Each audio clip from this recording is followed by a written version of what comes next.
कहानी की शुरुआत रोमा नाम की अंधी लड़की से शुरू होती है। रोमा अपने घर में अकेली रहती थी। वो पैसे कमाने के लिए अपने घर में गलत काम करवाती थी। प्रेमी जोड़े रोमा के घर पर आते थे और रोमा उनसे पैसे लेकर उन्हें एक कमरा दे देती थी।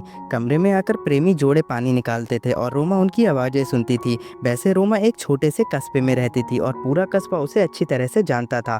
वो जब भी कुछ खरीदने के लिए बाजार जाती तो सभी लोग उससे प्यार से पेश आते थे। रोमा कुछ देख नहीं सकती थी, इसलिए सभी को उससे हमदर्दी थी। रोमा का एक दोस्त भी था और उसका नाम सेवी था। सेवी मन ही मन रोमा को चाहता था, लेकिन रोमा उसे सिर्फ अपना अच्छा दोस्त ही मानती थी। कुछ देर बाद एक प्रेमी जोड़ा रोमा के घर की तरफ बढ़ रहा था। ये जोड़ा भी रोमा के घर में अपना पानी निकालना चाहता था। जल्दी ही वो लोग रोमा के घर तक पहुंच जाते हैं और रोमा से पैसों की बात पर पानी निकालने लगते हैं। पानी निकालने के बाद वो रोमा को पैसे देने लगे। रोमा भले ही देख नहीं सकती थी, लेकिन पैसों के मामले में वो काफ़ी तेज थी। लड़का उसे बेवकूफ़ बनाने के लिए कम पैसे देता है, लेकिन पैसों को छूते ही रोमा को सब पता चल जाता है। रोमा की चालाकी देखकर लड़का पूरे पैसे देता है और फिर वहाँ से चला जाता है। लड़के के जाते ही रोमा एक बक्से में पैसे रखती है। इसके बाद वो उसी कमरे में आती है जहाँ प्रेमी जोड़े ने अपना पानी निकाला था। यहाँ आकर वो बिस्तर ठीक करने लगी और इसी बीच उसके हाथ छतरी लग जाती है। छतरी को महसूस कर वो इतनी गर्म हो जाती है कि कपड़े उतार कर अपने हाथ से ही पानी निकालने लग जाती है। थोड़ी देर बाद रात हो गई थी। सेबी रोमा के लिए ज़रूरी सामान लेकर आया था। सेबी उसका दोस्त था, इसलिए वो उसका पूरा ख्याल रखता था। सेबी बातों बातों में उससे कहता है कि मैं तुम्हारी गुफा में धमाके करना चाहता हूँ। रोमा उसकी बात टालकर उससे काम पर ध्यान देने को कहती है। रोमा को मनाने के लिए वो उसे एक परफ्यूम भी देता है। रोमा परफ्यूम तो अपने पास रख लेती है, लेकिन सेबी को टालकर चलता कर देती है। सेबी के जाते ही वो अपना बिस्तर तैयार करती है। रोमा देख तो नहीं सकती थी, इसलिए वो समय बिताने के लिए गाने सुनती थी। आज वो गाने सुनती सुनती अपनी माँ को याद करने लगी। रोमा की माँ का नाम सितारा था और वो जिस्म बेचकर पैसे कमाती थी। जब रोमा छोटी थी तब एक बीमारी के कारण उसकी आंखों की रोशनी चली गई थी। सितारा अपना जिस्म इसलिए बेचती थी क्योंकि वो जल्दी जल्दी पैसे इकट्ठे कर रोमा की आंखों का ऑपरेशन करवाना चाहती थी। रोमा अपनी माँ को याद करते करते जल्दी ही सो जाती है। अगली सुबह रोमा नाश्ता बना रही थी और इसी बीच उसके दरवाजे पर एक प्रेमी जोड़ा आता है। लड़के का नाम ली था और वो अपनी लवर मीना को साथ लाया था। ये दोनों पहली बार रोमा के घर पर पानी निकालने आए थे, इसलिए रोमा उन्हें घर के नियम बताने लगी। मीना उसकी बातें सुनती सुनती घर देखने लगी। उसे एक जगह काफ़ी बैग नजर आते हैं, जिन्हें देखकर वो काफ़ी खुश हो गई। रोमा उसे रोक कर कहती है कि घर की चीज़ों को हाथ लगाना मना है। उसकी बात मानकर ली उसे पैसे देता है और फिर कमरे में आकर मीना के साथ पानी निकालने लगता है। रोमा बाहर ही रुककर दोनों की आवाज़ें सुनने लगी। देखते ही देखते वो इतनी गर्म हो गई, वो अपनी गुफा से छेड़छाड़ करने लगी। रोमा पूरी तरह से खो गई थी। इसी बीच एक पैन उसके सिर पर आकर गिरता है, जिसके बाद वो जोर से चिल्लाती है। उसकी चीख सुनकर मीना और ली भी उसके पास आ गए थे। ली रोमा को प्यार से संभालता है और उसका प्यार देखकर रोमा खुश हो जाती है। कुछ देर बाद रोमा सेमी के पास थी। वो ली के बारे में सब बताती है कि मुझे ली से प्यार हो गया है और मैं उससे शादी करना चाहती हूँ। सेबी उसकी बात सुनकर ली का मजाक उड़ाता है, लेकिन रोमा उसे डांट कर चुप करा देती है। अगले दिन रोमा अपने घर में थी। इसी बीच ली उसके दरवाजे पर आता है। उसकी आवाज़ पहचान कर रोमा पहले खुद पर परफ्यूम लगाती है और फिर घर में छिड़कती है। इसके बाद जब दरवाज़ा खुलती है तो उसके सामने ली और मीना खड़े होते हैं। ली को रोमा का परफ्यूम अच्छा लगा और वो उसकी तारीफ भी करता है। जल्दी वो कमरे में आकर मीना की गुफा में धमाके करने लगा। धमाके करने के बाद वो बाथरूम करने चला जाता है और इसी बीच मीना रोमा के पास आती है। वो उसे पैसे देकर कहती है कि मुझे सब पता है कि तुम हमारी आवाज़ें सुनकर गर्म हो जाती हो। उसकी बात सुनकर रोमा कुछ नहीं बोलती, जिसके बाद मीना उससे कहती है कि अगर तुम चाहो तो हमें ज्वाइन कर सकती हो। हम दोनों लड़कियां मिलकर ली को निचोड़ देंगी। इसी बीच ली भी वापस आ जाता है, जिसके बाद मीना उसके साथ चली जाती है। कुछ देर बाद सेबी रोमा के घर आता है और घर आकर वो पहले इधर उधर की बातें करता है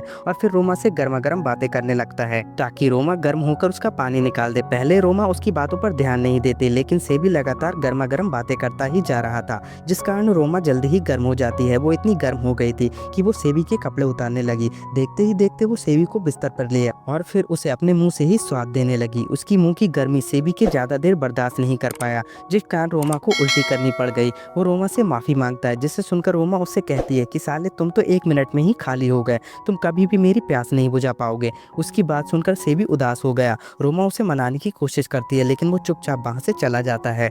अगले दिन रोमा अपने घर में थी और किसी जोड़े का इंतजार कर रही थी। रोमा के घर आज कोई भी पानी निकालने नहीं आया था, इसलिए रोमा थोड़ा सा उदास थी। जल्दी ही दरवाजे पर आहट होती है, जिसके बाद वो जल्दी जल्दी दरवाजा खोलती है। रोमा के घर आज सेवी आया था और उसके साथ एक बाजारू लड़की भी थी। सेवी को बाजारू लड़की के साथ देखकर रोमा हैरान हो गई। सेवी जल्दी जल्दी लड़की के कमरे में लाकर उसकी गुफा में धमाके करने लगा। रोमा आज भी बाहर ही थी और दोनों की आवाज़ें सुनकर वो उदास हो गई। सेवी जानबूझकर जोर जोर से चिल्ला रहा था ताकि रोमा को यकीन हो जाए कि वो किसी की भी प्यास बुझा सकता है। पानी निकालने के बाद वो रोमा को पैसे देता है और फिर लड़की के साथ चला जाता है।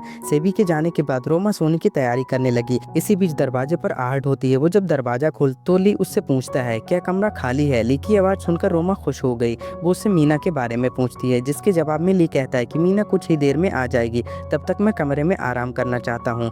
ली की बात मानकर रोमा उसे कमरे में भेज देती है। कमरे में आते ही वो अपने हाथ से पानी निकालने लगा। रोमा आज भी कमरे के बाहर खड़ी थी और ली की गर्म गर्म आवाज़ें सुनकर वो भी गर्म हो रही थी। वो इतनी गर्म हो गई थी कि वो अपनी उंगली का इस्तेमाल करने लगी।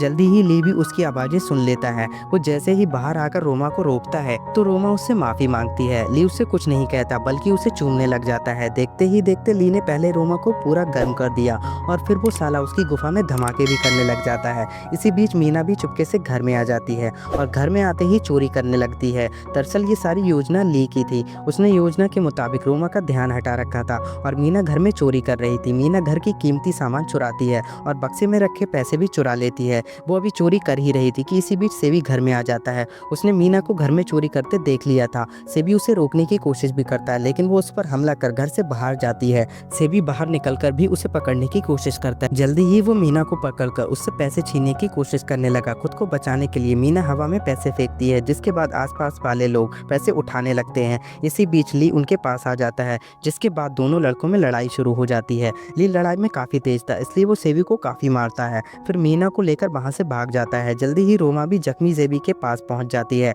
सेबी की चीखें सुनकर वो भी काफ़ी घबरा गई थी। वो जल्दी जल्दी उसे अपने घर में लाती है और फिर उसके जख्म को साफ करने लगती है। वो बार बार सेबी से माफ़ी भी मांग रही थी क्योंकि उसी के कारण सेबी जख्मी हुआ था। सेबी उससे कहता है कि मैं तुमसे बहुत प्यार करता हूँ और तुम कभी भी मुझे छोड़कर मत जाना। सेबी की बात सुनकर रोमा को अपनी माँ की याद आ गई। रोमा की माँ सितारा भी उससे बेहद प्यार करती थी लेकिन फिर एक दिन वो रोमा को छोड़कर घर से बाहर जाती है और कभी वापस नहीं लौटती। रोमा को आज तक समझ नहीं आया कि उसकी माँ उसे छोड़कर क्यों गई और वो किसके साथ चली गई। अब कहानी कुछ दिनों बाद शुरू होती है। सेबी के जख्म काफ़ी ठीक हो गए थे और इस वक्त वो रोमा के साथ था। रोमा उससे कहती है कि तुमने हमेशा मेरी मदद की है और मेरी मदद करते करते तुम जख्मी भी हो गए। मैं तुमसे प्यार करने लगी हूँ और मैं तुमसे ही शादी करूँगी। उसकी बात सुनकर सेबी बेहद खुश हो गया, जिसके बाद वो दोनों एक दूसरे से प्यार करने लगे। रोमा जैसी अंधी लड़की की ज़िंदगी आसान नहीं होती और ली जैसे गंदे लोग इनके अंधेपन का फ़ायदा उठाकर कुछ भी कर सकते हैं। इसी के साथ इस कहानी का एंड हो जाता है। आई होप आपको एक्सप्लेनेशन अच्छा लगा होगा। अगर आपको वीडियो पसंद आया तो प्लीज़ इसे लाइक कर दीजिए और चैनल को सब्सक्राइब कर लीजिए। मैं मिलता हूँ आपसे अगले वीडियो में।